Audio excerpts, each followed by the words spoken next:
Most baddest quotes from historical figures.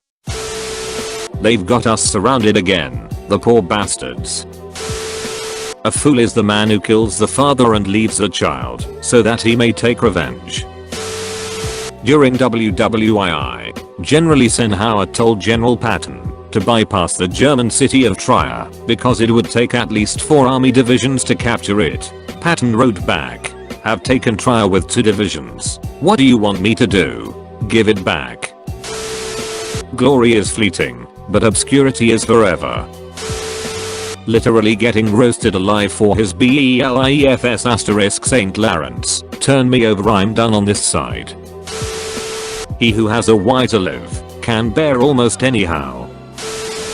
JUST got shot in the CHEST. Friends, I shall ask you to be as quiet as possible. I don't know whether you understand, I've just been shot. It takes more than that to kill a bull moose.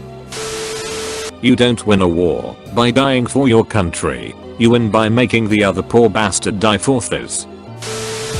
I do not fear death, for I had been dead for billions and billions of years before I was born, and had not suffered the slightest inconvenience from it. Mark Twain, who was actually full of awesome quotes. I see that you have made 3 spelling mistakes. These were the final words of Marquis de Favras upon reading his death warrant before being hanged for high treason. That's my kind of Jude, y'all. There are approximately 1,010,300 words in the English language, but I could never string enough words together to properly explain how much I want to hit you with a chair. We choose to go to the moon in this decade and do the other things, not because they are easy, but because they are hard, because that goal will serve to organize and measure the best of our energies and skills, because that challenge is one that we are willing to accept, one we are unwilling to postpone, and one which we intend to win. Gives me chills hearing the recording every time. Through if be to die, we will fight. We will fight not for ourselves, but for future generations. Although we will not survive to see it, our murderers will pay for their crimes after we are gone, and our deeds will live forever. Retreat? Hell, we just got here. Major Lloyd Williams before the US Marines entered Bellawood after routing the Germans into the woodland in 1918. The Soviets kept sending assassins to kill Yugoslavia's leader Josip Broz Tito, and they kept failing. Tito sent Stalin a telegram saying something along the lines of "Stop sending assassins. We have caught 5 of them already. If you don't stop sending assassins, I will send one to kill you, and I will not have to send another." I have not yet begun to fight John Paul Jones as his ship was sinking. He then rammed his ship into the British ship so his ship won't sink, boarded the British ship, and took it over. John Calhoun, if you secede from my country, I'll secede your head from the rest of your body.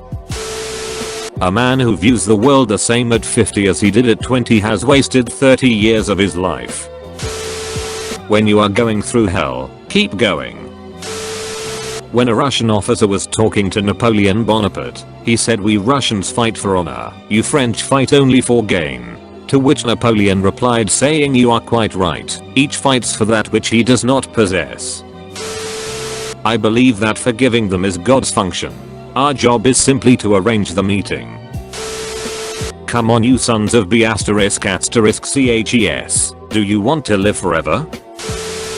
I have not yet begun to fight.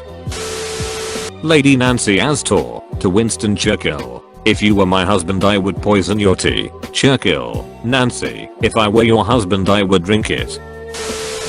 Philip sent a message to the Spartans saying, "If I invade Laconia you will be destroyed, never to rise again." The Spartans replied with one word, ****if. One German panzer is worth 4 of those, but they always brought 5. Hitler said something like that in reference to American tanks vs Nazi panzer tanks. The Nazis entered this war under the rather childish delusion that they were going to bomb everyone else, and nobody was going to bomb them. At Rotterdam, London, Warsaw, and half a hundred other places, they put their rather naive theory into operation. They sowed the wind, and now they are going to reap the whirlwind.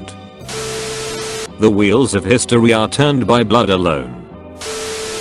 Afterwards Rogers took over New Providence Island. He set off to execute several persons guilty of the act of piracy, asked to repent of the wickedness they had done in the world before execution. By hanging, one answered, "Yes, I do heartily repent. I repent I had not done more mischief, and that we did not cut the throats of them that took us, and I'm extremely sorry that you weren't all hanged as well as we." Their King George will be able to read that. No friend ever served me, and no enemy ever wronged me, whom I have not repaid in full. We will count them when we beat them. Felix Zimich, Jakic Pobijam, Jan Karol Chodkiewicz before battle under Kirkholm, where 600 Polish soldiers, 600 hussars. I only regret that I have one life to lose for my country. Nathan Hale, right before he was hanged by the British during the American Revolution. When you sit with anise gel for 2 hours you think it's only a minute, but when you sit on a hot stove for a minute you think it's 2 hours. That's relativity. Are you ready? Okay. Let's roll. Todd Beamer, on United Airlines Flight 93, before he and other passengers stormed the cockpit to divert the plane after the hijacking. I can't imagine how terrified they were in that moment, and his bravery in those words makes my hair stand on end. Not quite badass, but it's good wordplay. Charles James Napier was a major general who was tasked to quell rebellions in the Indian province of Sindh. Instead of doing that, he conquered the province.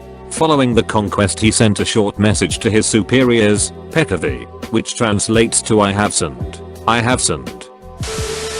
If God is real, he will have to beg me for forgiveness." Scratched into the walls of a concentration camp.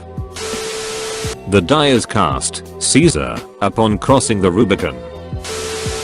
Patterning your life around others' opinions is nothing more than slavery. Drop your weapons. Come and get them.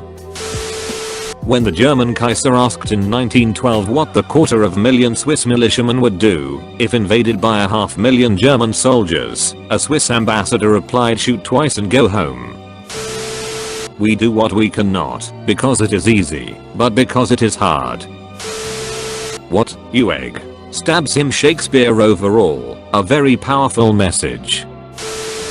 The Roman senator Cato the Elder feared the stunning recovery of Carthage after the Romans had just beaten them in the Second Punic War. As a result he began ending all of his speeches with the phrase "Carthago delenda rest," or "Carthage must be destroyed." The man could be droning on about agrarian reform and he would still end his speech with "and furthermore Carthage must be destroyed."